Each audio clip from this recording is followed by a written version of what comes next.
Sorry. Come on, guys. All right, Mayor. Who is Mayor Okay. Daniella Levine Cava, and how did she get here? Thank you so much, William. It's wonderful to be with you. I'm so proud of the fact that you are not only leading this presentation, but you also are the major fundraiser for this effort, the Youth Climate Summit. So great work. Great work, William. So to answer your question, I am imported talent to South Florida 40 years ago. I was born in New York City, and then I lived in Chicago, Canada, Brazil, Chile, Puerto Rico, London, I'm sure a few other places along the way. I got my undergraduate degree at Yale University in psychology and my law and social work degrees from Columbia. And I first moved to South Florida in 1980 with my future husband, Dr. Robert Cava, and we raised 2 children here, and now I have 2 grandchildren who live in Washington, D.C. Throughout my professional life, I've focused on my law and social work background, serving the public interest and the public good.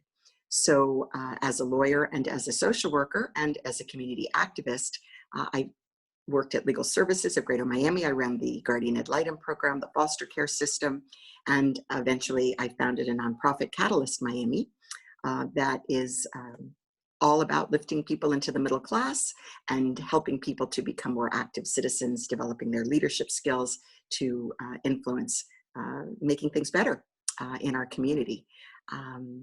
We worked for 18 years, I did in that organization until I ran for office and became county commissioner in 2014.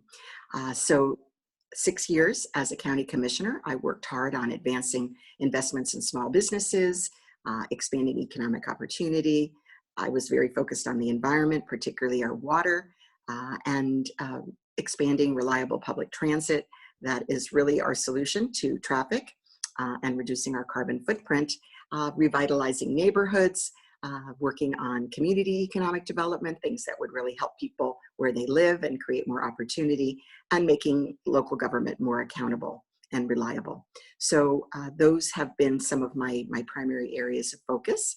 And as mayor, all the more so. So 105 days in office, and things are going very well. We've advanced with some major initiatives to do even more in those areas of concern.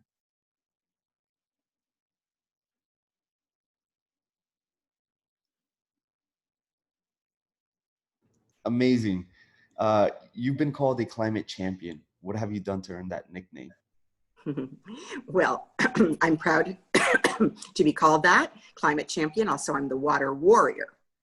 And that is the name that I earned as a county commissioner, fighting for our water supply, making sure that we would have access to fresh, clean water, that our wells would not be contaminated with rising seas, that we could protect the aquifer under the Everglades, which is the source of fresh water for 1/3 of all Floridians, and generally focusing on not allowing pollution into our bay, which obviously has become now so apparent, working on our water sewer system, septic to sewer conversion, and the like.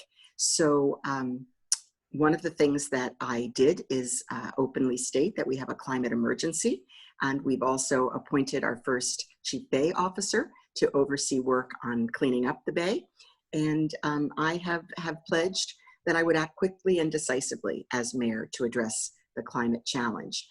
We also have worked to protect the environment, the natural environment, from overdevelopment. For example, the expansion of 836 was something I opposed through the western part of the county. That is, I don't know if it's going to move forward because of changes with the Miami-Dade Expressway Authority. That's the funding entity. But that is something very important to me, protecting our natural environment, the Everglades. And that is where I take most of my vacations, in the river of grass, just as I did this past Thanksgiving, canoeing for 3 days. Great. The coronavirus pandemic has highlighted the importance of leading with science and data in order to ensure the health of our community and economy. How is your administration using science and data to mitigate and adapt to climate change? Mm. Well, of course, we're a science and data-driven county and government. We have our Department of Environmental Regulation. We have our Office of Resilience. That is obviously looking always at the information and how we can improve the cleanliness of our water and our environment, and setting aggressive targets about our carbon emissions in our buildings as well as with our fleet in so many ways. So critically important. Also looking at data in other realms. So for example, I established the Office of Equity and Inclusion to measure how we are doing in providing opportunities across communities that have been left historically behind. So our Black community, our women, our people with disabilities, the LGBTQ community, making sure that everybody is lifted up, and we are going to set the benchmarks and then aggressive targets, monitor and report to the public on our progress. We also are going to move forward with shore power at the Port of Miami. So that is going to be a huge development for us with reduction of carbon at the ports, connecting to cleaner energy. Our FPL, our utility, is using a great deal of solar and other clean energy. And this is also a great progress that we'll be able to measure the reduction of our carbon load into the environment. I also created our first ever Chief Medical Officer position, and Dr. Peter Page of Jackson has served in that role ably since my first day on the job. And of course, we're monitoring the COVID data every day, the vaccines, the hospital beds, everything possible so that we can make decisions based on science and data. Great. So the next question, what is your vision for Miami-Dade County? What is Thrive 305 and what is Resilient 305? Yeah, so yesterday, March 5th, was 305 Day. So we celebrate 305 in so many ways.